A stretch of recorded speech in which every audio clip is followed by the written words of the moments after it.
c'est comme on le dit toujours, c'est le nom qui a été donné qui est au-dessus de tous les noms. Vous ne trouverez pas un nom sur la terre qui soit au-dessus de celui de Jésus-Christ. Jésus-Christ est le nom par excellence qui nous a été donné par Dieu. Dieu qui est cette position d'adorer que personne ne connaît. Personne n'a jamais vu Dieu dans son état esprit, dans sa plénitude, dans toute sa gloire. Aucun homme n'a jamais vu Dieu. Personne aussi ne peut dire qu'il a vu Dieu dans son état d'esprit. Alors Dieu, pour se manifester, il est obligé de prendre des corps théophaniques. Ces corps sont des corps humains parfaits. Dieu, pour venir vers sa créature, vers la création que lui-même, il a pris l'initiative de donner son image selon sa ressemblance. Alors, nous sommes des hommes, nous sommes des dieux. Mais cependant, nous mourons comme des hommes. Nous sommes périssables, nous avons une date d'expiration. Nous sommes vanité des vanités. Alors, aujourd'hui, je vous parlerai d'un petit verset coranique.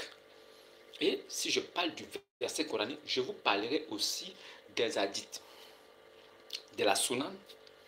Il paraît que Aïcha a donné son avis en ce qui concerne l'âge de la maturité pour pouvoir avoir des rapports sexuels. Donc, selon Aïcha, elle avait 9 ans quand elle est sortie, quand le prophète de cette religion a couché avec elle. La question qui est posée ici est de savoir, est-ce que la vie de Aïcha, cette gamine, ce bébé épouse, est-ce que la vie d'un bébé épouse qui a été pris contre son gré, qui était encore dans le sein de sa mère, qui allaitait encore avec sa mère, qui détenait encore en sa possession des poupées, qui n'était qu'un bébé, un petit bébé de 6 ans, dont on l'a arraché à sa maman, dont on l'a arraché à l'affection, à l'amour de sa mère, qui est parti en captivité chez un chef de guerre. Alors, qui a donc fait usage de la perversité à outrance, lui, que des centaines d'années plus tard, certains adeptes de ce culte satanique feront passer comme un modèle parfait. La question est de savoir, alors il s'agit de quel modèle parfait? Le modèle parfait du bon vivre, le modèle parfait du savoir-vivre, le modèle parfait de celui qui est rempli de bonne conduite, le modèle parfait de celui qui a en lui le bon sens, le modèle parfait de celui qui est plein de miséricorde, qui exerce la compassion, le modèle parfait de celui qui est plein de sagesse. Ils ont fait passer un impudique, un pervers, un pédophile pour un modèle parfait. Alors, qu'est-ce que nous pouvons apporter, nous, qui sommes des personnes conscientes, sans pouvoir toucher même les Saintes Écritures, en tant qu'hommes ayant une moralité parfaite? Est-ce que nous pouvons donc accepter les propos d'une bébé épouse comme Aïcha, soi-disant, elle a donné son avis, qu'une femme esclave à 9 ans est déjà prête pour pouvoir faire des rapports sexuels? Est-ce que vous êtes du même avis que moi? Est-ce que la vie d'Aïcha peut-il compter quand nous savons que même dans le monde où nous vivons, il faut avoir 18 ans pour avoir la majorité de faire ce que l'on veut? Est-ce que le monde actuel où nous vivons, où les lois ont établi qu'une fille à l'âge de 18 ans devient majeure, mais avant cet âge, elle est considérée comme mineure, et quiconque s'y frotte encourt une sentence judiciaire parce qu'elle sera considérée comme une gamine, pas comme une adolescente. Alors, est-ce que la vie d'Aïcha aujourd'hui peut nous apporter un éclairage pour que nous puissions dire oui, Aïcha avait raison de dire qu'à 9 ans, une femme est capable d'avoir un époux, de pouvoir s'occuper d'une famille, de pouvoir garder un foyer, de pouvoir faire à manger à son époux, de pouvoir s'en occuper, de pouvoir aussi avoir des relations sexuelles? Est-ce qu'il est permis à un homme de coucher une enfant de moins de 18 ans? Est-ce qu'il donc il est possible qu'un homme couche avec un enfant prépubère, une petite gamine qui n'a même pas encore des poils pubères, qui n'a même pas encore des poils aux aisselles? Alors, elle avait 6 ans. Pourquoi ne pas donc attendre qu'elle ait 9 ans chez ses parents pour qu'ils viennent la chercher quand elle a 12, 13 ans? Pourquoi ne pas nous épargner cette migraine que nous avons aujourd'hui, simplement en pensant qu'un homme qui doit être un modèle parfait de bon vivre, de savoir-vivre, un guide religieux, quelqu'un qui est venu pour conduire des hommes vers la lumière parfaite. Est-ce qu'un homme qui est rempli de l'Esprit de Dieu peut-il avoir un comportement aussi obscène? Est-ce qu'un homme messager de Dieu qui vient avec l'Esprit de Dieu en lui pour apporter une lumière parfaite dans les ténèbres, quelqu'un qui vient pour pouvoir apporter la parole de Dieu aux hommes qui sont incrédules et qui sont égarés, comment peut-il avoir un écart de conduite pareil? Est-ce que dans des traditions anciennes, à l'époque pré-islamique, était-il permis aux hommes de prendre des bébés épouses? Alors, si cela est bon, alors pourquoi est-ce que le contraire ne se pratique pas aussi? Pourquoi, à l'époque pré-islamique, cela n'était pas pratiqué? Pourquoi lui, Ibn Abi Kabsha, qu'il vient en tant que prophète de Dieu, vient prendre un bébé prépubère qui ne connaît rien, qui n'a même pas encore l'âge d'avoir des rapports sexuels, et qu'il couche avec elle? Maintenant, a-t-il pensé à nous qui devions voir ces choses au XXIe siècle?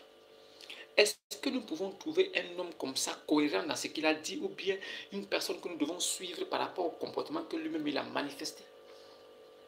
Est-ce qu'après avoir manifesté un comportement obscène, pervers, comme celui-là, est-ce que cet homme est capable de venir en face et nous dire, c'est Dieu qui m'a envoyé, suivez-moi?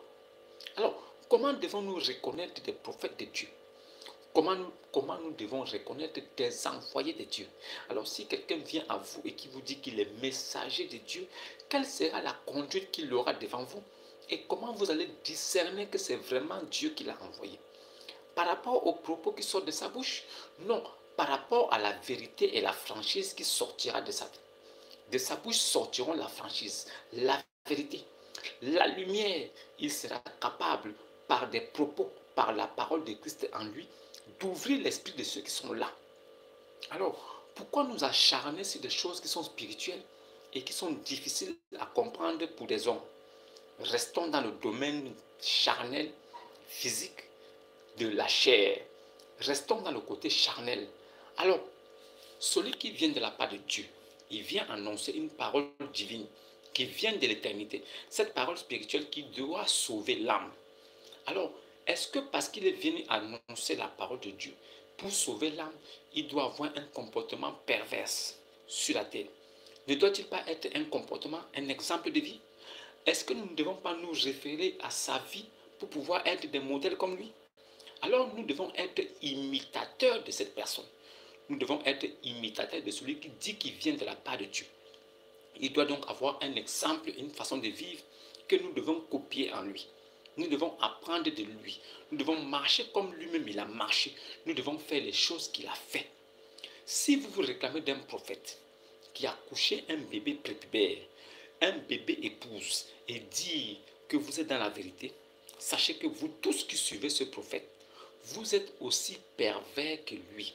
Vous êtes des abominables comme lui. Lui, il était un abominable, mais étant un chef de guerre, il était couvert, il ne pouvait pas aller en prison. Mais je vous le dis en toute franchise, en toute vérité, la vie d'Aïcha, ce qui se trouve dans les hadiths, qui dit que Aïcha dit qu'une fille à 9 ans est déjà prête pour pouvoir avoir des rapports sexuels. La vie d'Aïcha ne compte pas, c'était une débile, elle n'est pas allée à l'école. Son vieux papa guerrier qu'il a pris en captivité pour pouvoir l'utiliser comme une poupée sexuelle, ce type-là ne lui a pas permis de faire les études et d'avoir un bon niveau. Alors, même de façon intelligente, elle n'avait rien dans la tête. De façon sage, elle n'avait rien. Et en même temps aussi, les Arabes de cette époque-là étaient des bornés, des illettrés. Combien de fois donc un bébé Aïcha qui n'a aucune culture, aucun savoir, mais qui ouvre sa bouche parce que ces incrédules-là, ces mécréants l'ont appelée la mère des croyants. Alors elle ouvre sa bouche. Mais si elle est la mère des croyants, Aïcha donc est la grand-mère des croyants. Vous mettez Khadija où? Si Aïcha est la mère des croyantes, mais Khadija est la grand-mère des croyants alors. Qu'est-ce qui vous ne va pas chez vous? Vous prenez les propos d'un bébé épouse comme Aïcha. Vous voulez les brandir devant la face du monde et dire que son avis compte? Est-ce qu'elle était remplie de l'Esprit de Dieu? Quoi? Aïcha était-elle prophétesse? Quoi? Elle a manifesté aussi le don de Allah pour que vous nous dites aujourd'hui que non, Aïcha avait dit, mais Aïcha avait quel âge? Aïcha est morte plus tard, mais elle avait 18 ans quand son papa guerrier est mort. Quand l'homme qu'il avait rapté de chez ses parents, qu'il la prenait comme une poupée sexuelle, était mort empoisonné. Il est mort empoisonné à 60 ans et quelques. Je pense que c'était 64 ans. Puisque Aïcha, il est venu arracher Aïcha à sa mère. Aïcha avait 6 ans. Mais il avait 54 ans. Mais quand il meurt empoisonné à Kaïba après avoir mangé le mouton, là où son ordre fut coupé, Aïcha a carrément 18 ans. Donc si on fait le rapprochement, c'est 12 ans plus tard. Donc Ibn Abi Kabsha, de son vrai nom, le nom que son grand-père Al-Muttalib lui a donné, après l'avoir consacré aux idoles de la Kaaba, et après l'avoir circoncis à l'âge de 7 jours, comme cela se pratiquait dans la coutume des Arabes. Donc il n'est même pas juif. Ce gars, Ibn Abi Kabsha, est mort à 66 ans à cause du poison. Aïcha, elle avait 18 ans. Aïcha, elle-même à 18 ans, elle n'avait même pas un mot à dire, elle n'était même pas écoutée des Arabes, puisque elle-même, elle était considérée comme une infidèle, une adultérienne. Aïcha couchait avec des jeunes garçons pendant que le prophète était même vivant. Aïcha donnait son sein. Elle pratiquait l'allaitement des adultes pendant que ce dernier était vivant. Quelle abomination la pratique de l'allaitement des adultes, là où les femmes sont obligées de donner leur sein à un inconnu pour que celui-ci puisse téter comme un bébé, alors qu'il n'y a même pas du lait à l'intérieur. Comment peux-tu pratiquer l'allaitement des adultes alors que tu n'as même pas le lait dans le sein? La maman donne son sein au bébé parce qu'elle est dans une période d'allaitement et il y a un bébé qui est là. Alors le lait découle parce qu'il faut nourrir le bébé. Mais quand cet abominable Ibn Abi Kabsha décide de faire rentrer l'allaitement des adultes dans ce culte satanique, il n'a pas cherché à savoir est-ce que le sein se donne juste pour le plaisir ou bien le sein se donne au bébé parce que le bébé en a besoin. Besoin se fait sentir parce que le bébé demande de la nourriture. La nourriture du bébé, c'est le lait qui découle du sein. Alors, si le lait qui découle du sein est le bébé, pour nourrir le nourrisson, comment une femme qui n'a pas d'enfant, qui n'est pas enceinte, qui n'a jamais accouché, qui n'a pas accouché, une femme bien portante qui n'est pas encore dans une période d'allaitement, comment peut-elle pratiquer l'allaitement des adultes? Comment peut-elle prendre son sein et donner à un homme, ce dernier suce le sein, pendant qu'elle est là, debout, ou bien elle est assise, elle enlève carrément son truc et son sein est dehors. Elle remet ça à un inconnu. Non, selon les propos, selon ce qui nous est rapporté des hadiths, le prophète de ce culte satanique de la pierre à la forme de vagin avait dit que si un homme a des envies sexuelles avec une femme, cette dernière, pour limiter cela, pour empêcher que ce dernier puisse continuer à avoir ses désirs, il faille que cette dernière donne le sein. Alors, si ce dernier suce son sein, et il faille qu'elle puisse lui donner ça 10 fois par jour. Et s'il a réussi à téter son sein 10 fois par jour, l'envie sexuelle va le quitter. Alors, il n'aura plus jamais envie de coucher avec elle. Ça, ce sont les propos et la pensée d'une personne qui est dépourvue de sagesse et d'intelligence. C'est lui qui a inculqué cette bêtise-là dans cette culte religieuse satanique.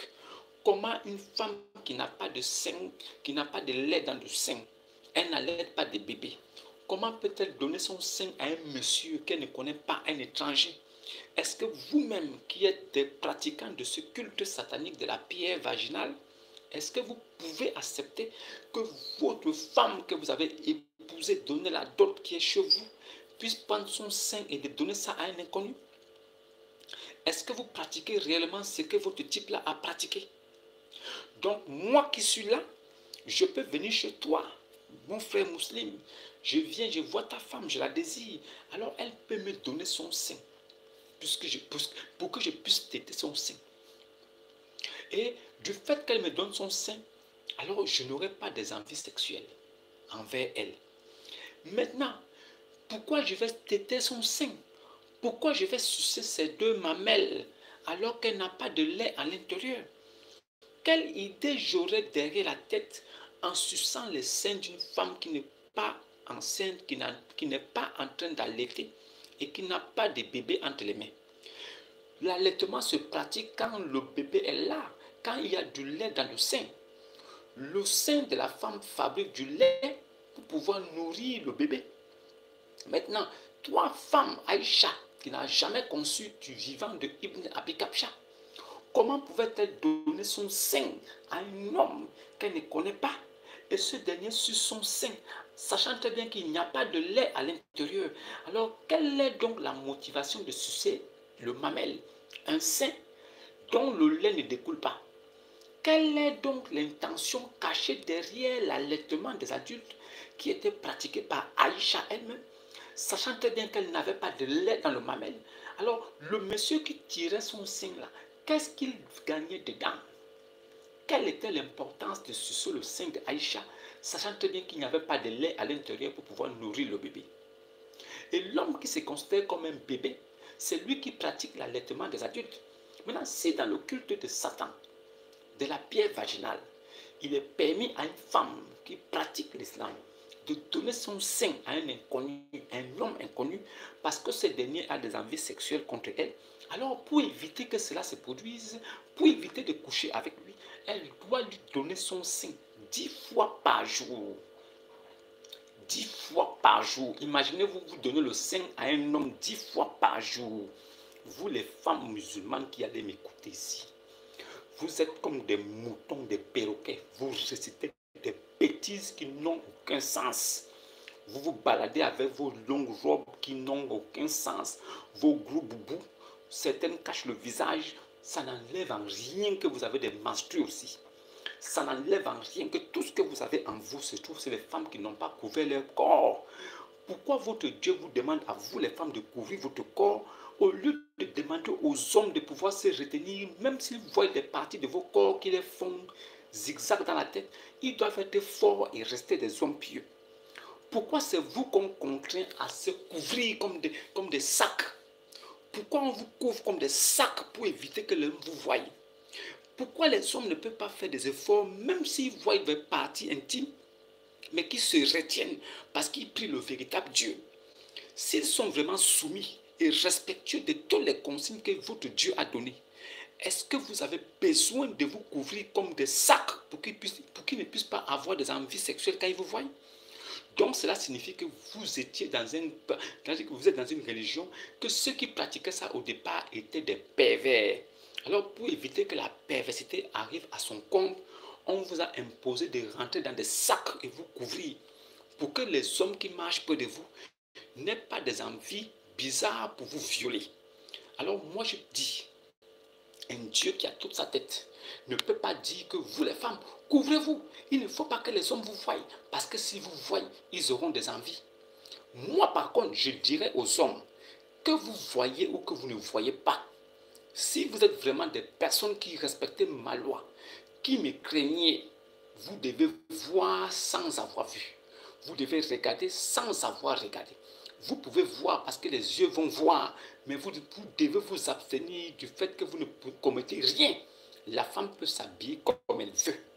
Quel qu'en soit comment elle s'habille, à toi, c'est à toi qui dis que tu es un grand croyant. C'est à toi qui fais comprendre aux gens que tu adores le véritable Dieu. C'est à toi de te contenir. de te maîtriser et de prouver à ceux qui te regardent que tu es plein de sagesse, que tu n'agis pas sous l'effet de l'émotion ou bien sous l'effet des désirs qui te remplissent la tête, mais que tu aies un self-control qui montre que tu as une maîtrise sur les choses de la terre. Ce n'est pas aux femmes de s'habiller dans des sacs, de se couvrir plein de chaleur, parce qu'il ne faut pas qu'un homme voie ses parties. Si l'homme voit ses reins ou il a vu une partie d'elle, alors il aura des envies, il va la violer quelque part. Alors, on vous demande de rentrer dans des sacs. Au moins, quand vous marchez comme des sacs, ils n'ont pas des envies. Mais, est-ce que quand vous marchez dans des sacs, ça fait de vous des femmes différentes? Il est prouvé, il a été prouvé, il a été prouvé et prouvé que la plupart des femmes musulmanes qui vont en mariage, surtout des femmes arabes blanches, qui vont en mariage chez leur mari plus tard, on découvre toujours qu'elles ont commis d'abord Sodome et Gomorrhe pendant des années avant d'aller en mariage. Pourquoi? Parce que la pratique du Zawaj al-Muta est appliquée là-bas. Pourquoi? Parce que la plupart des femmes musulmanes arabes, elles ont leurs petits amoureux quelque part. Elles ont des hommes qu'elles aiment avant qu'elles soient promises à quelqu'un. Même si elles sont promises à quelqu'un, elles ont des petites relations dans les petits endroits, dans les écoles où elles vont. Alors, comme le désir sexuel est accru avec ces derniers, elles s'abstiennent de lui donner l'avant parce qu'elles savent que si elles le font, pardon, elles seront déshonorées, elles seront châtiées, jetées au dehors. Alors, elles donnent l'arrière. Les femmes musulmanes arabes blanches donnent leur anus à leurs petits amis pour que ces derniers, parce qu'ils sont très bandants, puissent s'amuser avec ces parties-là. En attendant, elles préservent le devant intact parce qu'elles savent quelque chose. Tant que la devanture est préservée intacte, le jour qu'elle partira retrouver son époux, alors ce dernier va constater qu'elle était vierge. Mais elle n'est que vierge du côté de l'avant. En ce qui concerne l'arrière, c'est déjà bousillé. Je le dis ici parce que j'ai des preuves, je sais de quoi je parle. La plupart des femmes musulmanes arabes ont le derrière bousillé parce que c'est la partie qu'elles donnent à leur amoureux, à celui qu'elles aiment vraiment, avant qu'elles n'aient pas retrouver l'époux. Pour que l'époux sache que c'est du bon, alors il va passer par devant. Et il faut qu'il soit le premier. C'est ce qui se pratique. C'est pourquoi la pédophilie et l'homosexualité se retrouvent plus répandues du côté des Arabes. Les Arabes pratiquent ces choses-là depuis fort longtemps. Mais ces choses sont restées secrètes. Mais on brandit le drapeau de la religion devant. L'islam, c'est la vérité, la vérité. L'islam, c'est... Mais la vérité, c'est quoi? Ce n'est pas parce que vous vous couvrez que vous êtes dans la vérité. Est-ce que ce que vous pratiquez est la vérité? Ce qu'on vous dit, c'est que une bébé épouse comme Aïcha ne peut pas se permettre de donner son avis en ce qui concerne la sexualité. Elle a quel âge? On dit qu'elle avait 9 ans.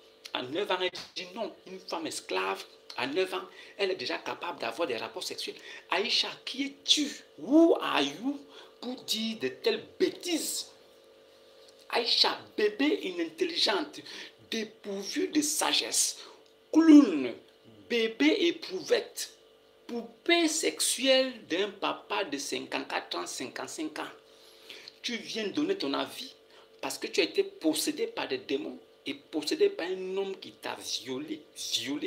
Une fille qui a moins de 16 ans, qui sort avec un homme. Et surtout, un mariage forcé. Il est venu arracher cet enfant à son propre ami. Son ami lui a dit que je ne peux pas... Hé, mon type, comment tu peux venir prendre ma fille? Mais c'est ma fille, elle est encore petite. Il a dit, elle est encore petite. Le gars lui a dit, mais nous sommes frères. Il a dit, oui, nous sommes frères. Seulement dans la religion. Hein. Nous sommes frères seulement dans la religion. En ce qui concerne la chair, là, je ne suis pas ton frère. Donc, elle m'est licite. C'est ta fille m'est licite. Le gars lui a dit, oui, c'est vrai, mais elle est encore petite. Prends plutôt une qui est plus grande. Son ami lui a montré des filles plus grandes. 18 ans passés, 20 ans. Il dit que non, prends celle-là. Elles sont bien pour toi. Il a dit non. C'est bébé épouse qui lui veut. Quel esprit avait dans le cas était possédé de quoi? Qu'est-ce qui ne fonctionnait pas bien dans la tête de ce monsieur? Donc, il y a des hommes sur la terre, quand tu vois un bébé, c'est là où ils bandent. Donc, des femmes qui sont mûres là, qui sont en âge mûr, qui sont des femmes qui sont déjà capables de faire des enfants, qui sont capables de se marier, de s'occuper de leur épouse, de laver le linge, de faire à manger, de s'occuper de la maison, de vous faire même des bébés. Toi, tu vas prendre un bébé, épouse Aïcha, elle a que 6 ans. Et tu bandes quand tu vois un bébé. Est-ce que moi qui suis parent, je peux te laisser dans une maison avec mes enfants? Est-ce que je peux te laisser dans une maison même avec mes enfants de 2 ans? Je ne peux pas. Parce que c'est un écart de comportement qui démontre la perversité qui est en toi. Tu es rempli d'abomination. Et Aïcha a subi ça. Sans broncher, avec des poupées. On dit Aïcha avait encore la poupée à la main. Quand ce brigand la culbutait, Aïcha, elle se faisait yastanki par un quinquagénaire alors qu'elle n'avait que 6 ans, 7 ans. Et vous nous dites que Aïcha elle-même ne s'est pas plainte. Donc si Aïcha n'a pas parlé, ça veut dire que c'était bon. Donc c'est comme ça que vous tranchez l'affaire là. Si nous partons tout de suite au tribunal et qu'un enfant de 4 ans, 5 ans, 6 ans, 7 ans, 10 ans, 11 ans, 12 ans, 13 ans, 14 ans, jusqu'à 15 ans, est trouvé sur le lit d'un monsieur qui a plus de 30 ans. Donc s'ils sont attrapés et amenés devant le tribunal va dire non, il n'y a pas de problème. Comme elle ne s'est pas plainte là, c'est bon. Non, Aïcha ne s'est pas plainte. Donc c'est bon, il peut continuer à pratiquer. Ou bien le monsieur sera attrapé et jeté en prison. Il faut que la fille ait au minimum 16 ans pour que la circonstance soit atténuante. C'est pourquoi 16 ans encore une femme peut se marier. C'est permis à une femme de 16 ans d'aller en mariage. Parce qu'on considère qu'à partir de 16 ans, elle a déjà tout. Dès qu'une femme a déjà des poils pubères au niveau des aisselles, elle est déjà prête à aller en mariage. Elle est déjà prête à garder un bébé dans son ventre. Elle est déjà prête à concevoir. Elle peut donc écouter quand on lui dit va faire telle chose, fais telle chose. Même si elle ne connaît pas, elle peut apprendre parce qu'elle a l'âge, elle est apte et elle est déjà femme. Même si elle n'est pas entièrement femme, mais elle est déjà femme dans la mesure où elle peut concevoir. Comment vous pouvez prendre bébé Aïcha? Shalom Ali, j'espère que tu vas bien. Shalom. Donc, comment un quinquagénaire peut prendre un bébé Aïcha qui a encore des urines aux fesses, des caca aux fesses? Aïcha avait encore des caca aux fesses, des urines. C'est sa maman qui s'occupait encore d'elle, qui essuyait les fesses quand elle faisait caca. C'est sa maman qui enlevait ses couches quand elle faisait pipi. Aïcha était encore un bébé. Comment un homme qui est rempli de bonne moralité, qui doit être un exemple, qui est censé apporter des conseils aux gens, qui est censé apporter la meilleure façon de vivre, qui est censé venir avec l'Esprit de Dieu pour pouvoir montrer, c'est-à-dire que montrer un chemin droit. Comment tu peux venir au lieu de te mettre à ton niveau? Parce qu'en ce temps-là, il y avait des femmes de 20 ans, des femmes de 25 ans, des femmes de 17 ans, 18 ans. Il y avait des filles capables d'aller en mariage et de porter des bébés, des femmes qu'il pouvait prendre. Pourquoi il a choisi le bébé épouse Aïcha? C'est la question qui me taraude l'esprit. Comment pouvait-il penser au bébé Aïcha alors que lui-même, il avait déjà 60 ans quelque? Il avait presque 60 ans. Mais comment pouvait-il penser prendre le bébé Aïcha? Et quelle idée était dans sa tête? Quelles étaient ses pensées? Non, Aïcha elle-même ne s'est pas plainte. Donc ça va. Qu'est-ce qui va? Qu'est-ce qui va? Vous êtes sûr que Aïcha ne s'est pas plainte? Vous étiez avec là quand elle criait de douleur? Est-ce que vous étiez avec Aïcha quand elle criait? Quand ce vieux pervers la défonçait? Vous étiez là avec Aïcha? Est-ce que vous avez accompagné Aïcha dans son chevet du lit pour écouter ce qu'elle disait? Est-ce qu'un homme de 54 ans, 55 ans, qui est presque dans la soixantaine, peut-il avoir une conversation avec un bébé? De quoi parlait-il avec Aïcha? Quel était le langage qu'il tenait avec Aïcha? De quoi parlait-il avec Aïcha? Qu'est-ce qui le motivait avec Aïcha? Aïcha n'avait que 6 ans. Quelle pouvait donc être la discussion entre lui et Aïcha? Sur quel principe pouvait-il parler avec Aïcha? Qu'est-ce qui se passait dans la tête de ce monsieur? Et vous nous sortez des hadiths aujourd'hui pour dire non. Il y a un hadith side qui dit que Aïcha dit que une femme esclave à 9 ans, elle peut déjà avoir des rapports sexuels, qu'elle-même Aïcha, quand elle avait 9 ans, elle faisait déjà des rapports. Ça veut dire qu'une femme à 9 ans peut déjà avoir des rapports. Pourquoi donc vous ne légalisez pas ça de façon légale? Pourquoi vous ne changez pas la constitution et vous ramenez ça pour dire qu'un homme peut épouser un bébé de 6 ans? Pourquoi même dans vos communautés là-bas en Arabie Saoudite, là où votre affaire là est née, pourquoi en Turquie, pourquoi dans tous les pays islamiques, vous n'avez pas mis l'âge de mariage des filles à partir de 6 ans? Vous deviez donc aller changer ça là-bas. Allez mettre qu'une fille peut se marier à 6 ans, une fille peut se marier à 7 ans, une bébé épouse peut se marier à 8 ans, bébé épouse peut se marier à 9 ans. Vous dites ça et ça devient officiel. Comme ça, nous verrons les grands-pères aller prendre des bébés, des petites filles chez d'autres parents pour les tirer chez eux pour dire tu es mon épouse, j'ai payé ta dot, viens ici à la maison. Tu vas t'occuper de la maison, tu vas t'occuper du linge, tu vas t'occuper du foyer, tu vas garder la maison. Tu n'as que 6 ans, mais tu es déjà femme. Ta maman, la mère des croyantes, Aïcha, elle a dit qu'à 9 ans, une femme est déjà femme. Donc toi déjà là, tu as encore tes couches câlines aux fesses et tes poupées, mais tu es déjà une femme. Parce que la mère des croyantes, Aïcha, a dit qu'à 9 ans, tu es déjà une femme. Nous, on considère que c'est la vérité. Si vous n'êtes pas fou, si la démence et la folie n'est pas votre partage, si vous pensez que ces choses-là sont vraies, prouvez-nous de façon légitime qu'une femme, une fille de 9 ans peut aller en mariage. Est-ce que vous pouvez accepter que votre fille de 6 ans se fasse prendre par un quinquagénaire et il l'amène chez lui, il va la culbuter là-bas? Parce que votre type là a fait ça, alors ça doit être légal chez vous. Si votre type là a fait ça, c'est parce que c'était un pervers. C'est ce que vous ne voulez pas entendre. C'était un pervers. Et s'il était un pervers, il n'est pas un exemple de comportement. Il n'est pas un exemple de savoir-vivre. Je ne peux pas suivre un tel individu. C'est un animal. C'est un animal. Est-ce que vous pensez que si nous le ramenons tout de suite au XXIe siècle et qu'il commence à manifester ces mêmes signes de diable, de satanisme, ces mêmes signes de Satan là, est-ce que vous pensez que lui-là, il peut faire 2 jours en liberté? Est-ce que si vous pouvez avoir la faculté de repartir dans le temps et de ramener ce gars-là et de le disposer devant nous aujourd'hui au XXIe siècle, est-ce que vous imaginez un seul instant que s'il commence à pratiquer ces œuvres sataniques-là, démoniaques-là, vous pensez un instant que ce gars-là peut faire 2 jours en liberté? Vous croyez? Vous croyez?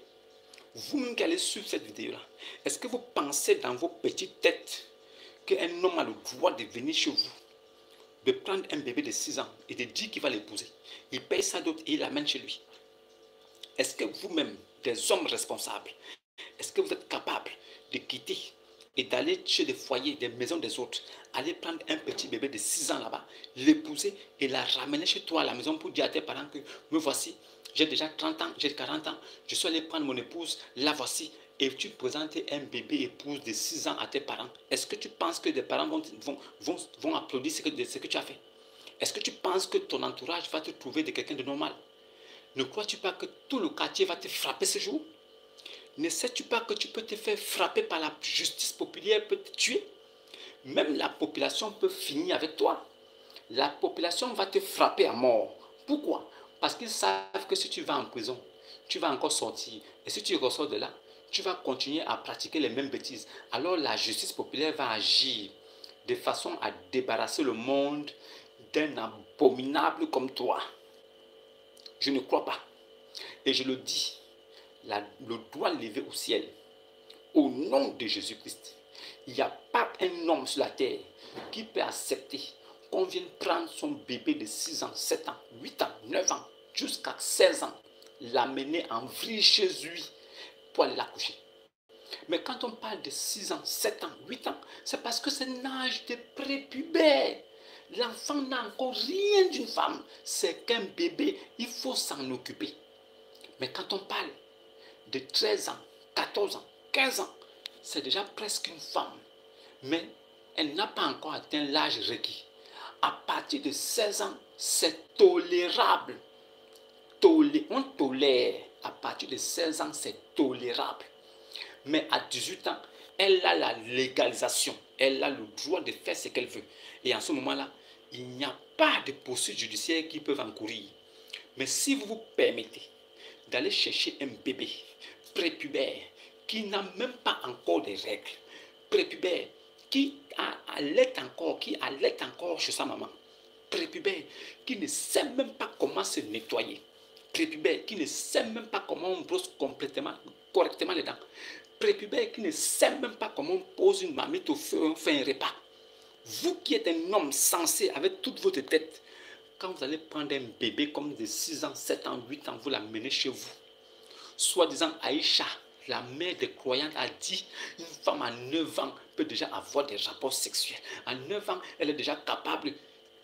Ça dit, soi-disant Aïcha a dit, tu soulèves un bébé de 6 ans, tu l'amènes chez toi. Tu vas te faire lapider à mort. Et c'est là où le quartier saura que tu es un maudit. Et tout le monde va se méfier de toi. À chaque fois qu'on te verra passer à côté d'une petite fille de 12 ans, 13 ans, les gens vont te suivre du regard pour être sûr que tu vas partir de là sans avoir commis un forfait. Tu seras un impie, un impur. Tu seras un maudit de la société, un rejeton, une semence satanique au milieu des hommes, un animal sauvage au milieu des hommes civilisés. Tu seras comme la gangrène que les gens voudront éliminer pour mettre de côté. Comment vous pouvez permettre à bébé Aïcha de donner son avis en disant qu'un enfant de 9 ans, une fillette de 9 ans, est déjà capable de faire des rapports. Et vous prenez ça comme appui et argument pour venir soutenir l'œuvre diabolique et satanique qu'a commis Ibn Abi Kabsha. Soi-disant, c'était bon. Et quand on a posé la question à un cheikh, j'ai été sidéré. J'ai été tellement offensé. Moi qui suis père, j'ai été outragé. Outragé de voir comment un père responsable, un père d'enfant, ouvre sa sale bouche et de dire que est-ce que Aïcha s'était plaint. Si le prophète était sorti avec elle, elle avait 9 ans. Si elle ne s'était pas plainte, ça veut dire que ça va. Ça veut dire qu'un inconnu peut venir prendre ta fille, il l'amène, il te dépose la dot devant la porte, il prend ton bébé, il l'enlève. Et quand tu viendras le soir, on te dit ta fille est partie en mariage chez un monsieur. Et comme ta fille ne s'est pas plainte, tu n'as pas vu une lettre écrite de ta fille, tu n'as pas reçu un audio de ta fille en disant que papa, je me plains ici, ça ne va pas. Alors ça veut dire que c'est bon. Comme Aïcha n'a rien dit, ça veut dire que c'est bon. Est-ce que Aïcha s'était plaint? C'est un animal, ce cheikh. Que Dieu te maudisse là où tu es.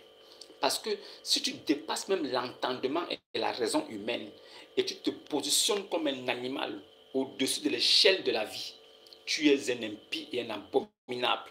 Tu es le genre de personne que les parents doivent avoir l'œil sur toi quand tu te balades. Tu ne peux pas te permettre de prendre l'exemple d'Aïcha et de dire que c'est une chose qui est bien. Comment ça peut être une bonne chose alors que nous savons très bien qu'une femme ne peut qu'être prête quand elle a minimum 16 ans. Minimum 16 ans. Et là, ça reste encore à voir parce que de façon judiciaire, tu mérites des poursuites. Mais en dépit de cela, si elle a 18 ans, tout est possible. Bébé Aïcha a donné son avis. C'est devenu une histoire que non, est-ce que Aïcha s'était plaint? Comme Aïcha ne s'était pas plaint, ça veut dire que la vie d'Aïcha elle doit être prise en considération sur une échelle de 0 à 100. Ce que Aïcha a dit est à moins 20. Je dis sur une échelle de 0 à 100. Ce qui est sorti de la bouche du bébé épouse Aïcha est considéré à moins 20%. On descend même sous la barre de 0. On va sous la barre de 0. Il faut être maudit pour pouvoir accepter même d'écrire ça quelque part. Aïcha a dit que Aïcha, elle avait quel âge? Tu es sûr que son témoignage a de la valeur? Aïcha était mature? Avait-elle l'âge de la maturité? Est-ce que Aïcha avait l'âge de la connaissance du bien et du mal? Est-ce que Aïcha avait atteint l'âge où elle pouvait donc aller en mariage, elle-même s'occuper d'elle-même? Est-ce que Aïcha avait eu l'âge qui lui permet de donner son avis? Nothing. 0 sur 10. J'ai dit 0 sur 10. Allez-y encore chercher des voies et des moyens pour pouvoir nettoyer le visage de celui que vous présentez au monde comme le modèle parfait. Il ne sera jamais le modèle parfait devant moi. Il ne sera jamais le modèle parfait des athées, de ceux même qui ne croient en rien, mais qui savent que selon les normes, selon la vie et selon les règles de la terre, une bébé de 6 ans ne peut pas aller en mariage quelque part. Si vous pensez que c'est bon, alors regardez dans vos maisons si vous avez aussi des enfants garçons de 6 ans, 7 ans, 8 ans, 9 ans. Si vous pensez que ces hommes-là, comme ils ont 8 ans, 9 ans, ils sont aussi capables d'avoir des épouses, allez-y les chercher des femmes de 30 ans, 40 ans, 50 ans, vous leur donnez. Pourquoi vous ne prenez pas des femmes de 30 ans, 40 ans, 50 ans et les donnez à vos petits garçons de 14 ans, 12 ans, 9 ans? Pourquoi? Pourquoi c'est le contraire qui se produit? Pourquoi c'est des bébés de 6 ans, des bébés filles de 6 ans, 7 ans, 8 ans, 9 ans, 10 ans que vous prenez pour donner à des vieux papas? Prenez aussi des vieilles mamans, donnez-leur aussi à des petits garçons. Comme ça, nous allons dire que c'est équitable. Ça veut dire que si une maman de 50 ans peut avoir son mari de 7 ans, 8 ans, c'est aussi bien. Oui, c'est dans la norme. Donc, une maman de 50 ans peut avoir son mari de 12 ans. Une maman de 54 ans aussi peut avoir son mari de 7 ans, 8 ans. Et elle attend qu'il ait 9 ans pour pouvoir avoir des rapports sexuels avec lui. Donc, nous devons voir aussi dans vos communautés des grands-mères de 54 ans, 60 ans, qui ont eu la chance d'avoir leur jeune mari de 7 ans, 8 ans, 9 ans. Alors, elles doivent attendre que ce dernier ait 9 ans, l'âge requis pour avoir des rapports sexuels selon Aïcha, l'âge de la maturité et de la connaissance du bien et du mal selon Aïcha, la mère des croyantes, elle qui a donné son avis en 9 ans. Son avis compte plus que la morale humaine elle-même. Alors nous devons croire à bébé Aïcha. Bébé Aïcha a tranché. À 9 ans, une petite fille peut avoir des rapports sexuels. Et vous deviez enseigner ça à partir du Caire, au Maroc. Vous enseignez ça au Maroc, en Égypte. Vous deviez enseigner ça dans toutes les écoles. Dire au monde entier qu'un bébé fille de 6 ans, 7 ans, 8 ans, 9 ans peut avoir des rapports sexuels avec un homme de 50 ans, 60 ans, 40 ans, 30 ans, parce qu'elle a déjà l'âge de pouvoir coucher avec lui et ça ne va aller nulle part. Les fondements de l'islam sont des fondements et des piliers de la mort. Vous pratiquez le zawaj al-muta, qui est l'adultère légalisé. Les chiites ont dit, hey, ils ne sont pas dedans, c'est l'œuvre du diable. Les sunnites ont dit, nous on pratique. Vous pouvez louer des services sexuels des femmes pour 3 jours. Vous couchez avec elles. De même que vous jouissez d'elles, vous pouvez leur donner de l'argent. Le zawaj al-muta, instauré, pratiqué et appliqué dans l'islam par le prophète de la misérable corde, Ibn Abi Kabsha, de son vrai nom de Muhammad, qui est le très louangé, nom qui lui a été donné par son grand-père idolâtre, Al-Muttalib. Pas par Dieu, hein? C'est le dernier grand prophète de Dieu. Mais Dieu ne l'a pas donné un nom. C'est son grand-père qui lui a donné ça. Il n'a pas été circoncis à l'âge de 8 jours, selon la coutume des Juifs, selon l'alliance que Dieu avait donnée à Abraham. Lui fit circoncis à l'âge de 7 jours, selon la coutume des Arabes. Il ne fait pas partie de l'alliance. Il n'est pas descendant d'Israël. Il n'est pas fils d'Israël. Mais comment peut-il être un prophète de Dieu? Quel prophète de Dieu est venu de l'Arabie Saoudite? Tous les prophètes de Dieu sont issus d'Israël. Il n'y a pas un qui est venu d'ailleurs. Alors si vous nous sortez ce gars-là, des tempêtes de sable chaud mouvant du désert, et nous dites que c'est lui-là qui est venu après le Al-Massia, ça veut dire après le Messie, c'est lui qui est venu. Nous vous disons bravo. Bravo. Ça peut passer pour ceux qui n'ont pas de cerveau. Mais ceux qui ont vraiment une tête bien disposée comme la mienne vont dire, oh, comment peux-tu me dire que le Messie est venu? Il était censé accomplir toutes choses. Mais si le Messie est déjà venu et qu'il a tout accompli, qui peut venir donc après le Messie et dire qu'il vient accomplir encore quelque chose? Et sans oublier que le Messie n'est même pas mort. Il a été crucifié. Il est mort selon la chair et il est ressuscité. Il a ressuscité la chair en question. Donc il est vivant au siècle des siècles. Tant que Jésus n'est pas mort de façon définitive, aucun autre prophète ne peut venir disant qu'il parle bouche à bouche avec Dieu. C'est pourquoi Paul a confirmé, mais dit en disant, Jésus-Christ, il possède un sacerdoce intransmissible. Pourquoi son sacerdoce est intransmissible? Pourquoi son ministère est intransmissible? Tout simplement parce qu'il est vivant au siècle des siècles, il n'est pas mort.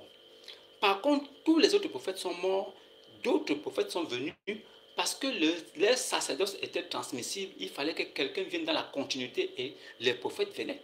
Mais quand ces prophètes-là sont venus, Jésus a mis un terme, Dieu lui-même il a mis un terme à la prophétie.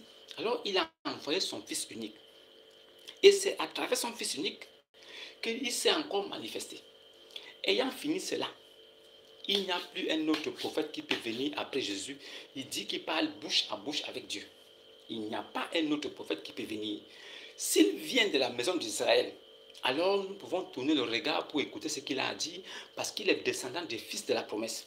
S'il n'est pas d'Israël, s'il n'est pas juif, s'il n'est pas de l'Alliance, s'il n'est pas descendant de David, s'il n'est pas aussi de la nation d'Israël, il ne peut jamais dire qu'il est prophète. C'est pourquoi vous voyez, depuis 2000 ans après la venue de Jésus, certains juifs incrédules qui attendent encore le Messie, ils n'ont plus jamais vu un autre Messie, ils attendent encore. Parce que ceux qui avaient compris les Écritures et qui avaient bien compris ce que le prophète Ésaïe avait dit, ils savent qu'après le Messie là, le Messie qui devait venir là, il y a des signes qui devaient montrer que c'est lui qui est Dieu. Alors Jésus est venu, il a accompli ces signes-là. Et ceux qui avaient le discernement ont compris que, ah, si cet homme fait ça, il fait ça, il fait ça. Mais c'est l'Éternel lui-même qui avait dit qu'il devait venir faire toutes ces choses. Mais si un homme vient de la part de l'Éternel et qu'il fait toutes ces choses, c'est sûrement l'Éternel qui est venu. Paf, ils ont mis foi. Ils ont cru. Ils sont devenus des judéo-chrétiens. Ceux-là, ils sont sauvés. Mais il y a un groupe qui attendait le Messie, qui devait venir avec toute sa gloire, avec toute l'armée des cieux, pour venir combattre les Romains et libérer les Israélites. Mais les Israélites attendaient ce Messie-là, ce Christ-là. Ce Christ-là n'est pas venu. Alors, Jésus a dit que le royaume des cieux ne vient pas de façon à attirer les regards. Mais il est quand même venu. Jésus est venu, il s'est manifesté. Il a donc accompli la prophétie. Aujourd'hui, vous avez attendu passer 600 ans. Un chacal du désert est sorti. Il dit c'est lui le dernier des prophètes. Il se fait appeler le très louangé, que celui qui mérite la louange. Alors que la seule personne qui mérite la louange, c'est Dieu. La seule personne qui est le très louangé, c'est l'Éternel. Alors comment un homme mortel peut-il venir se faire appeler le très louangé? Mais après il meurt. Et les hommes découvrent qu'il n'est qu'un simple homme pécheur comme nous tous. Mais il ne s'est pas arrêté dans le péché. Il est mort empoisonné. Comment peut-il être le très louangé? Comment peut-il être le prophète de la miséricorde?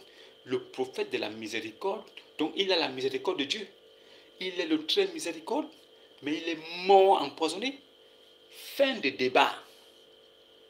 sa petite femme épouse, Aïcha, a sorti des propos comme une femme une fille de 9 ans est déjà prête pour avoir des rapports sexuels. Et nous devons croire en ça. Nous devons dire oui, c'est vrai, c'est vrai. Bébé épouse Aïcha a dit que non, à 9 ans, on peut avoir des rapports sexuels. Et nous, on doit dire oui, oui, oui, on est d'accord. Non. Aïcha n'avait aucun degré de sagesse. Elle avait moins 20 en sagesse, moins 30 en intelligence. Elle n'avait rien dans la tête. Elle était un bébé. C'est-à-dire qu'une poupée sexuelle pour ce pervers. Aïcha, la poupée sexuelle de 9 ans, n'a rien à dire. Et tout ce qu'elle a dit de sa bouche n'a eu aucun impact sur le monde. Elle n'a apporté aucune idée. Elle n'a donné aucun conseil. Elle ne pouvait donner aucun conseil à personne. Quand vous parlez d'elle dans votre livre, là, limitez-vous là-bas. Elle n'a aucun impact. Nous ne voulons même pas savoir ce qu'elle pense. Parce que même le monde actuel, là, sans avoir Dieu, nous savons que nos enfants, 7 ans, 8 ans, 9 ans, ce sont encore nos bébés. Nous devons les protéger, les garder. Il n'est pas question qu'une petite fille de 8 ans, 6 ans aille en mariage et vous nous dites que son avis compte. Elle ne s'est pas plainte, ça veut dire qu'elle était d'accord. Maudit. Que Dieu vous maudisse. Vous qui soutenez cette thèse-là, que Aïcha a dit qu'à 9 ans, une femme peut faire des rapports sexuels. Que Dieu vous maudisse, pervers, race de vipères. C'est dans ça que vous voulez. Et vous voulez nous faire croire que c'est la vérité qui est là-bas. Nous vous disons non, non. Aïcha ne vaut rien. Ce qu'elle pense, ce sont des bêtises. Elle n'a rien à dire. Aïcha n'a pas un conseil à donner à quelqu'un. Elle n'a rien à dire. Elle a eu la malchance de tomber entre les mains d'un tyran qui est venu la voler entre les mains de ses parents alors qu'elle était encore un bébé. Il allait la défoncer là-bas comme une poupée chinoise. C'est tout ce qu'elle a eu. Elle n'a rien apporté à l'univers. Rien. Son passage sur la terre est un passage de souffrance, de douleur. Elle n'a aucun impact. Vous pouvez parler d'elle là-bas avec vous. La maman de croyante. Maman de quoi? La maman de quoi? Donc, Dieu envoie son prophète. Quand son prophète vient sur la terre, en même temps, sa femme devient la maman des prophètes aussi. Donc, comme elle était avec votre type là, votre soi-disant prophète, en même temps, elle est devenue aussi prophétesse. Mais c'est Marcelo. Devenez comme le pasteur Marcelo une bonne fois. Lui, il dit qu'il est prophète, il dit qu'il est pasteur. Sa femme aussi est devenue pasteureuse, pastrice. Donc, Aïcha est la mère des croyantes et votre papa là est le papa des croyants.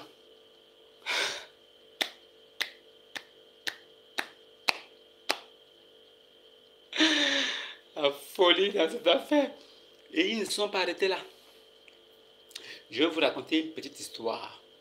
Vous allez comprendre. Ce sera l'objet de ma prochaine vidéo. Alors, en ce qui concerne la salade, il s'avère que le prophète de la misérable corde, il est parti un jour, il y a 2 à 10, 3, non, il y a même 5. Il y a 5 à 10 qui disent, il y a 2 à 10 de Saïd Aboukari qui disent qu'il était chez lui. Il y a 2 à 10 de Saïd Muslim qui disent non, il était plutôt à la Mecque. Alors, il a dormi. Dans son sommeil, l'ange Jibril est venu avec un âne. L'âne était donc envoyé par Allah. L'ange s'appelait Bora. L'ange est venu avec un âne qui s'appelle Bora. Bora Bora. Alors l'ange Bora Bora, Jibril est venu avec l'ange Bora Bora. Non, Jibril l'ange, il est venu avec l'âne qui s'appelle Bora Bora. Alors l'âne Bora Bora était là. Jibril donc est rentré dans la chambre. 3 anges sont rentrés. Il y a 2 qui sont allés vers ses pieds. Ils ont attrapé ses pieds. Et il y a un qui est resté sur sa tête. Alors, c'était donc 3 anges, la Trinité. Alors, un des 3. Sûrement un des 3, comme ils disent. Alors, il y a un des 3 qui est resté sur sa tête. Alors, les 3 anges l'ont donc ouvert la poitrine. Ils ont ouvert la poitrine. Ils ont pris son cœur. Alors, ils ont pris son cœur. Ils sont allés laver son cœur dans l'eau du Zamzam.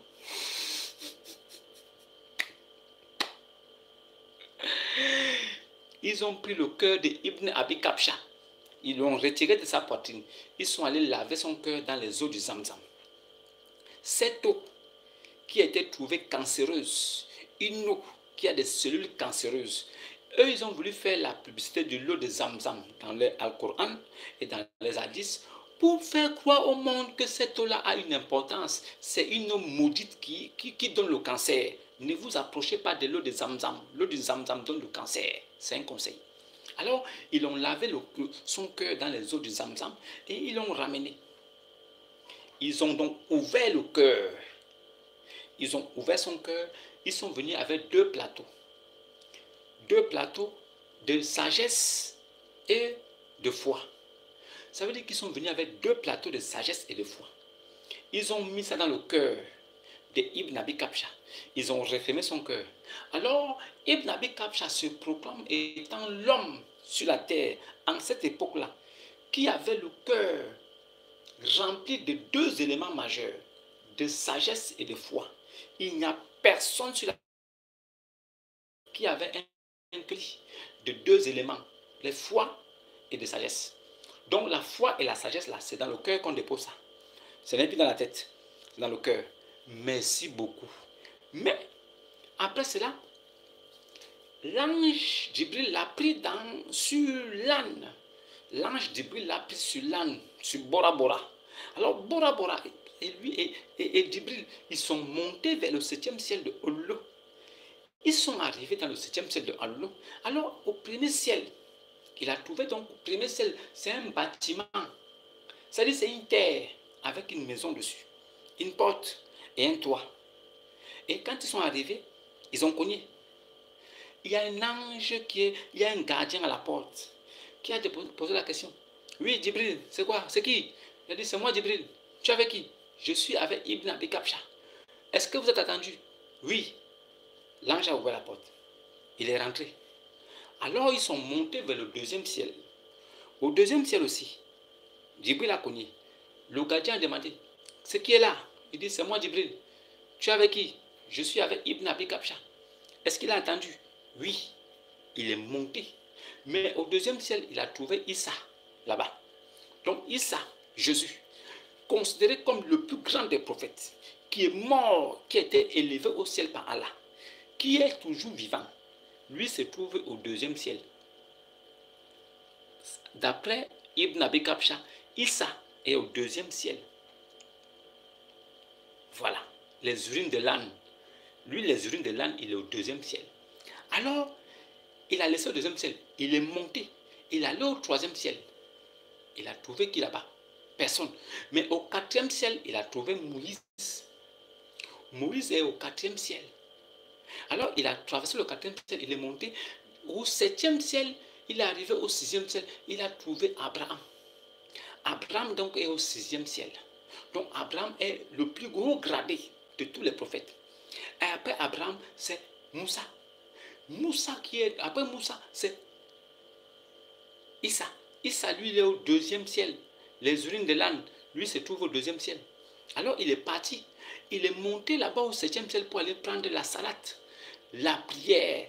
Selon Ibn Abi Kabsha, avant que lui ne soit prophète sur la terre, les musulmans ne savaient pas comment prier. Aucun musulman esclave de Allah ne savait comment faire la salat. Alors, Allah est venu transporter Ibn Abi Kabsha avec l'âne Bora Bora, plus l'ange Djibril, pour l'amener au 7e ciel pour aller lui montrer comment faire la salade.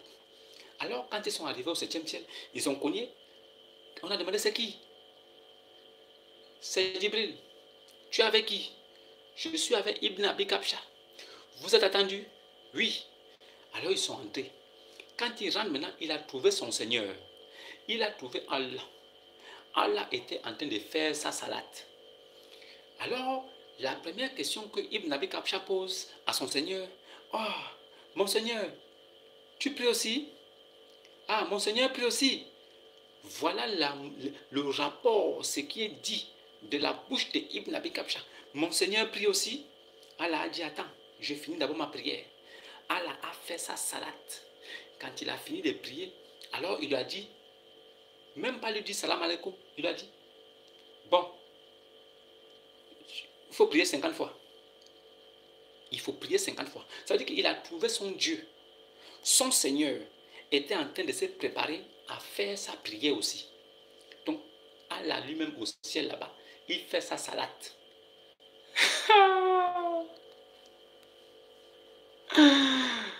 Mon Seigneur prie aussi.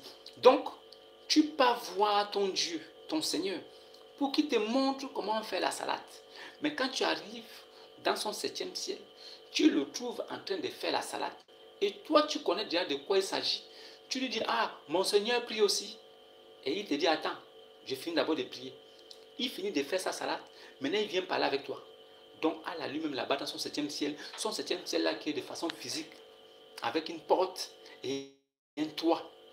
Lui aussi prie Dieu là-bas. Vous êtes dans les ténèbres. Si Jésus ne vous aime pas, il va vous laisser là-bas.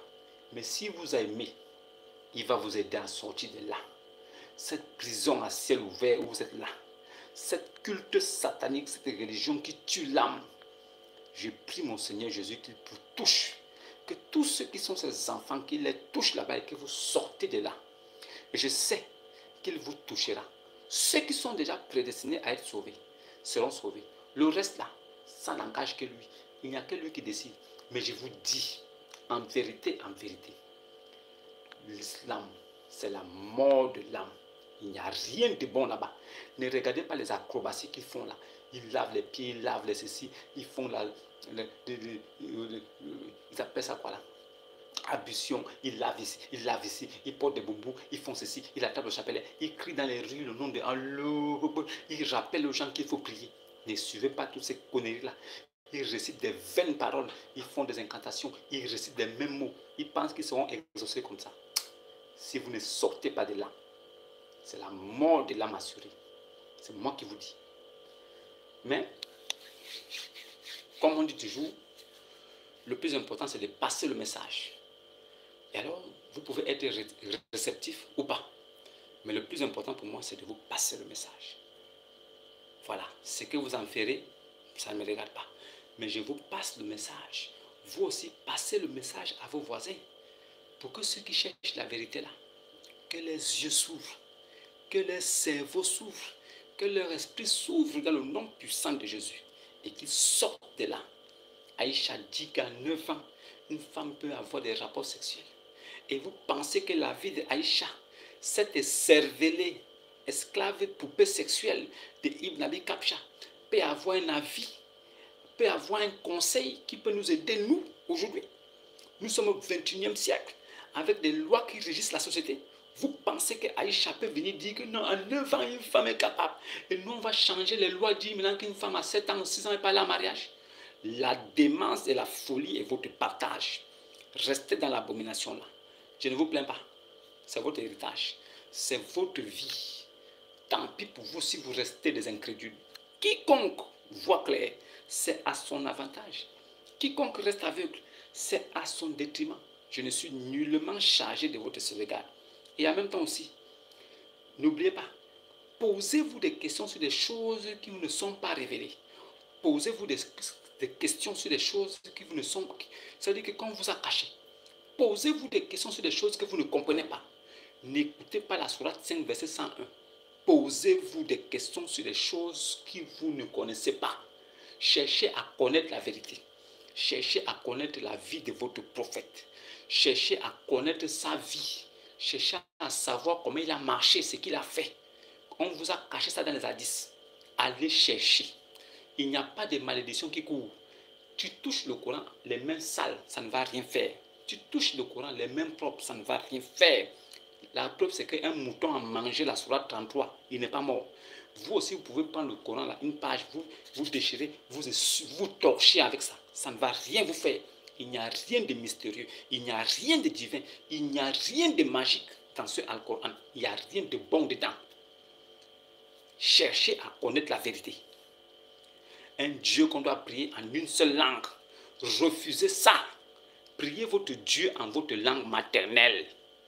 Vous n'êtes pas obligé de réciter l'arabe. Pourquoi un Dieu va t'imposer de réciter une langue qu'il ne t'a pas donnée? Si Dieu voulait que tu sois sauvé, pourquoi il ne t'a pas créé arabe? Pourquoi ton Dieu ne t'a pas créé directement en Arabie Saoudite?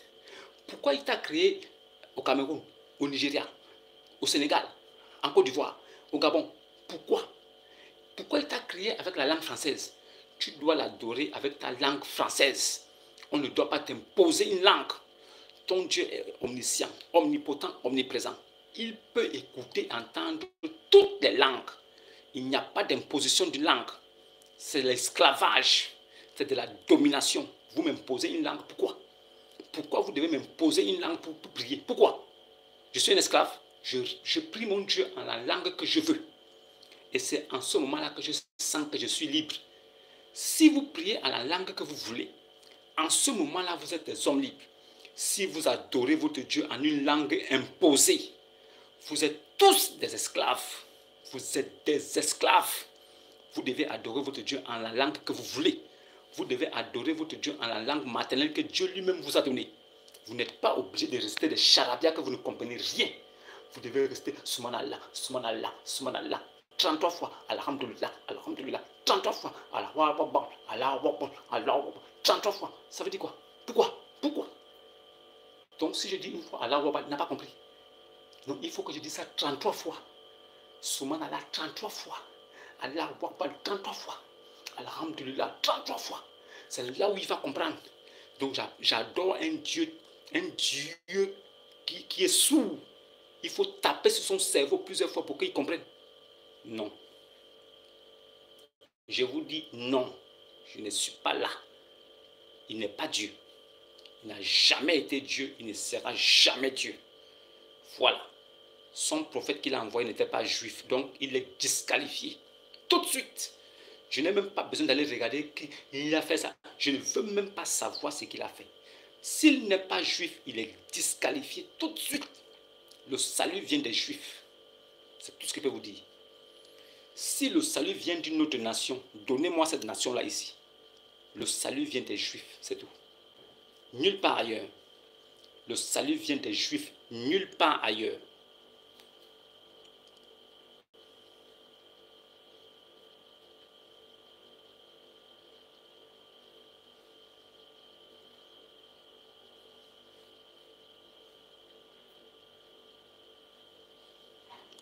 De toutes les façons, Pascal lâche, je ne sais pas de quoi tu parles.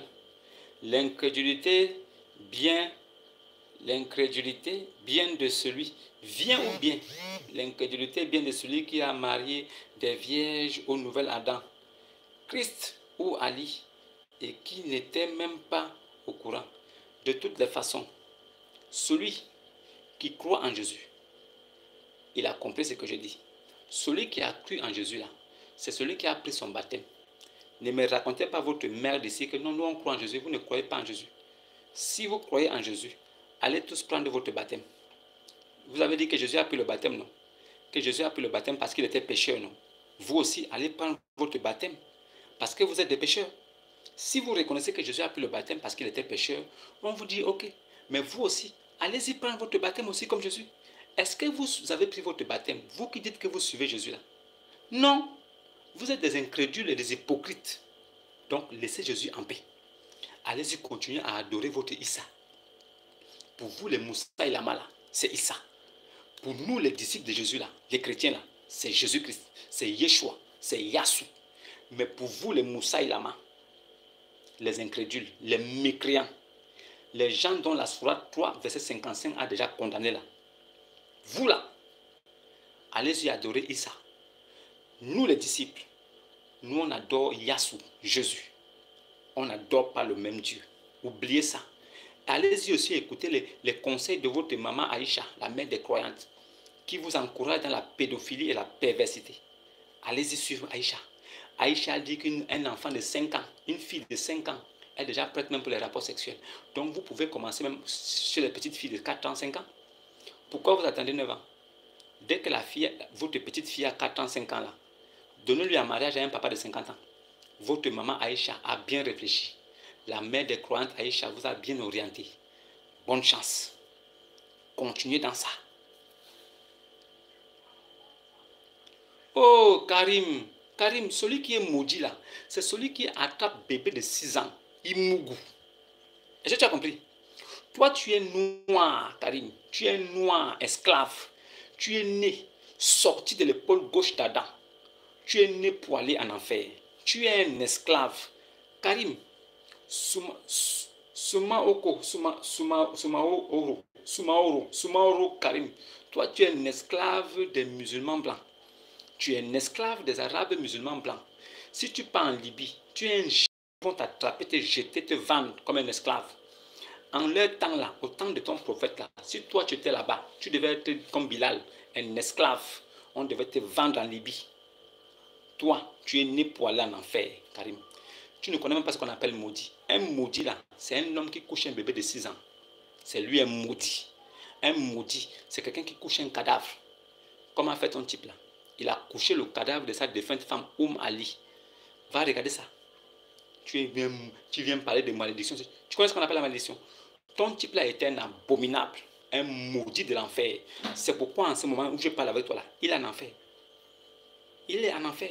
Ton type là est en enfer. Et tu sais ça? Oh, salala wa sala, salala wa sala. Tu vas dire salala wa salam 1000 ans. Il ne va jamais ressusciter. Salala wa salam moudia. Salala wa moudia. Il ne va jamais ressusciter. Tu penses que Jésus là, il a besoin que tu viennes dire que Père, salut sur lui pour être ressuscité. Jésus est ressuscité déjà. Avant que tu ne naisses là, Jésus était déjà ressuscité.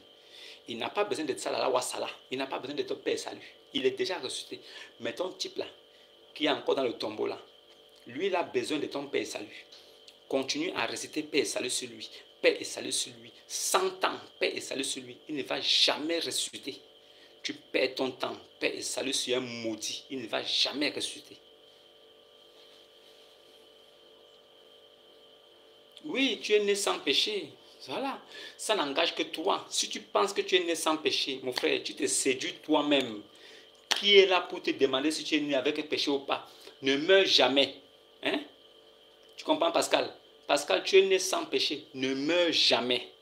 Il faut rester éternel aussi comme Jésus. Jésus est né sans péché. Il a vécu sans péché. Alors il est éternel. Il est vivant. Il a été élevé au ciel. Sourate 3, verset 55. Jésus a été élevé au ciel vivant. Sourate 3, verset 55. C'est parce qu'il était pur sans péché. Il illustre ici-bas et dans l'au-delà. Allah est élevé au ciel vivant parce qu'il était sans péché. Toi aussi, Pascal, tu seras élevé au ciel comme Jésus parce que tu es né par l'Esprit de Allah et en même temps aussi tu es né par le Saint-Esprit et en même temps aussi tu es sans péché pur. Tu seras élevé au ciel comme Jésus. Ah, voilà un saint sur la terre. Waouh, Pascal, vraiment, il faut m'envoyer ton numéro, Pascal. Parce que moi aussi, je vais être comme toi sans péché. Parce que c'est ceux qui sont sans péché là, ce sont ceux qui vont au ciel. Donc, toi, tu vas aller au ciel, c'est sûr. Oh, tu vas aller au ciel. Oh, Pascal est au ciel. Pascal va aller au ciel. Mais il porte en lui le péché de son prophète. Pédophile. Il porte en lui le péché de son prophète. Pervers. Il a couché bébé de 6 ans. Il porte en lui le péché de son prophète. Nécrophile. Il a couché le cadavre de sa femme Ali. Voilà, Pascal. Pascal, tu portes l'héritage de ton prophète. Vraiment, tu es sans péché aussi. Bon courage.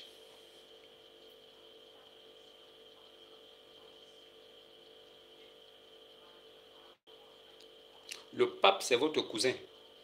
L'église catholique romaine n'est pas des chrétiens. L'église catholique romaine, ce ne sont pas des chrétiens. Aucun catholique n'est disciple de Christ. S'ils vous disent qu'ils sont des chrétiens, là, ça n'engage que vous et eux. Nous savons que le pape et tous les adeptes de l'église catholique ne sont pas des chrétiens.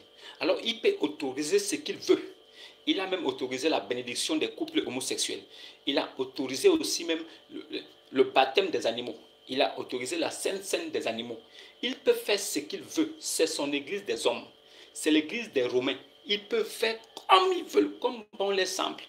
Mais nous là, quand on parle de chrétienté, ceux qui défendent l'idéologie de Christ, les catholiques n'en font pas partie. Comme les autres aussi. Donc, vraiment, de grâce, épargne-moi ce lourd fardeau. Un catholique est un musulman. Le pape a son chapeau. Le musulman aussi a son chapeau. Le pape a son chapelet. Le musulman a son chapelet. Le pape récite Rosière, je vous salue Marie. Le musulman fait des incantations avec des sourates, les rakats. il récite, il fait courir les rakat, le, le musulman, on lui rappelle qu'il faut qu'il aille adorer son Dieu parce qu'il oublie. On crie le nom de son Dieu sur la route parce que les gens oublient que ce Dieu existe. Ça là, ça n'engage que vous. Personne ne va vous poursuivre dans ça. Tu es sans péché, tu as péché, désolé, moi je suis né sans péché parce que le péché a été commis sur moi, en moi et à travers moi. Ça n'engage que toi. Tu n'es pas né par rapport sexuel. Donc si tu n'es pas né par rapport sexuel, forcément tu es né sans péché. Hein Pascal? Tu n'es pas né par rapport sexuel, donc tu n'es pas pécheur. Nous sommes pécheurs, mais nous sommes sanctifiés par la parole, car c'est la parole de Dieu qui nous sanctifie, qui nous justifie. C'est la parole de Jésus, de Christ, qui nous a sanctifiés. Mais nous sommes des pécheurs. Mais si toi, tu n'es pas pécheur, ça n'engage que toi. Le pape peut autoriser ce qu'il veut. Le pape n'est pas un chrétien, il peut faire ce qu'il veut. Ouais, il peut faire ce qu'il veut. Ça n'engage que lui. Le pape peut faire ce qu'il veut, il peut partir où il veut, il peut même aller se marier. De toutes les façons, les prêtres et les papes, ils couchent des petits garçons depuis des années là-bas. Le pape et sa bande, ce sont des pédophiles. Tout le monde le sait. L'Église catholique a camouflé la pédophilie depuis des années. Les prêtres sortaient avec des enfants de cœur. Jusqu'aujourd'hui, ça existe. Alors, ce ne sont pas...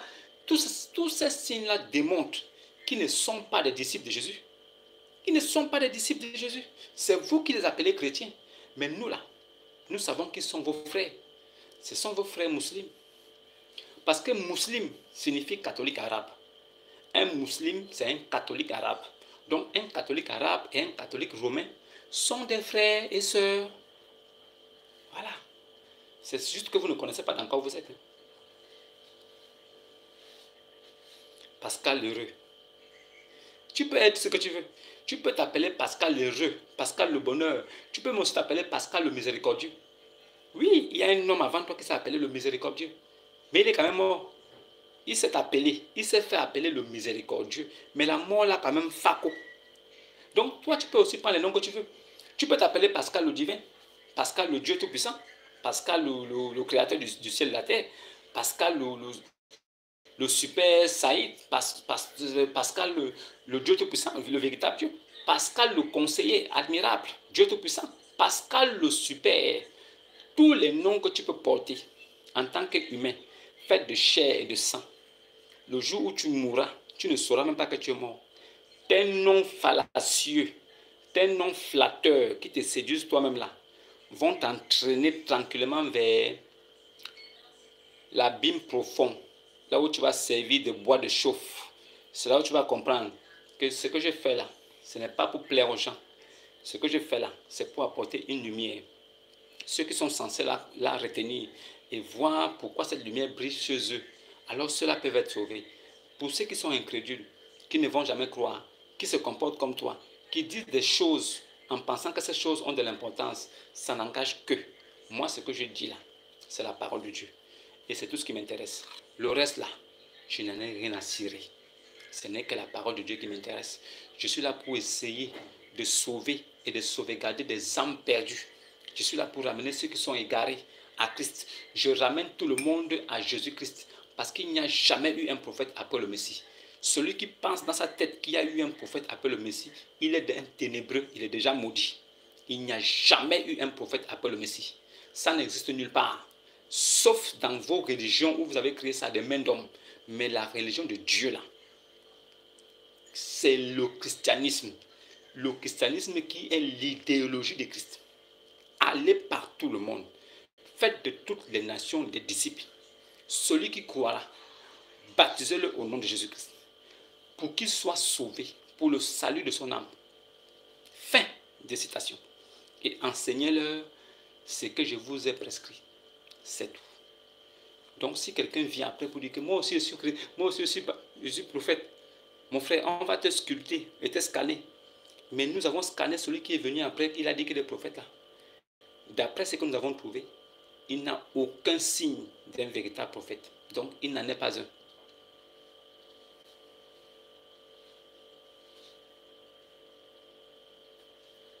Moi je ne dis rien de ce qui a déjà été écrit.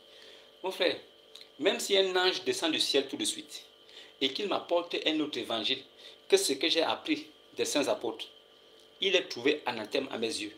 Il n'y a pas de séduction devant moi. Il n'y a pas de jolis mots. Je ne prends pas dans la séduction. La ruse n'a aucun effet sur moi. Alors, si tu as, toi, une autre doctrine en dehors de ce qui a été écrit ou en dehors de ce que nous avons lu dans notre livre de foi qui est la Bible, alors ouvre une assemblée, va là-bas et prêche tout ce que tu me dis là à ceux qui vont te suivre. Peut-être que tu sauveras des âmes là-bas et tu vas les amener à toi-même.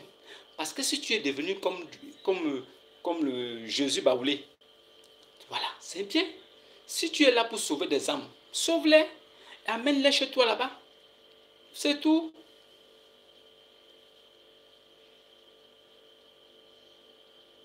De toutes les façons, moi, j'en ai terminé pour ce soir. J'espère que vous allez bien. Ceux qui ont des préoccupations, alors n'hésitez pas. Voilà pourquoi j'ai insisté là-dessus. Je vous ai amené à comprendre que la vie d'Aïcha ne peut pas compter. Elle n'avait que 9 ans quand elle parlait ces bêtises. On ne peut pas suivre une petite cervelée qui était comme une poupée sexuelle pour un papa, un quinquagénaire. On ne peut pas suivre une personne qui était dépourvue de sagesse. On ne peut pas suivre aussi Aïcha parce qu'elle a la réflexion d'un bébé de son âge. Alors on ne peut pas se fixer. On ne peut pas se focaliser sur la réflexion d'un bébé épouse de 6 ans pour pouvoir dire que ce qu'elle a dit est vrai. Nous voulons plutôt demander à Dieu. Et nous demandons aussi à la nature.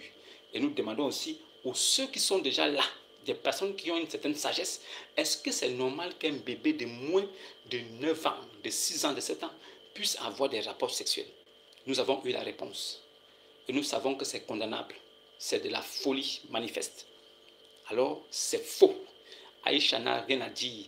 Elle n'était qu'une poupée sexuelle et elle ferme sa bouche. Allez-y, déchirez vos hadiths là. Bande de pervers.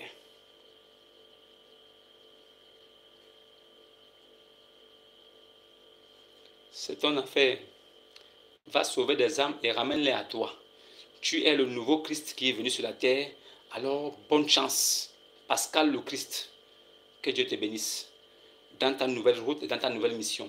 Moi, j'ai une mission à accomplir ici et c'est ce que je fais. Shalom et à demain.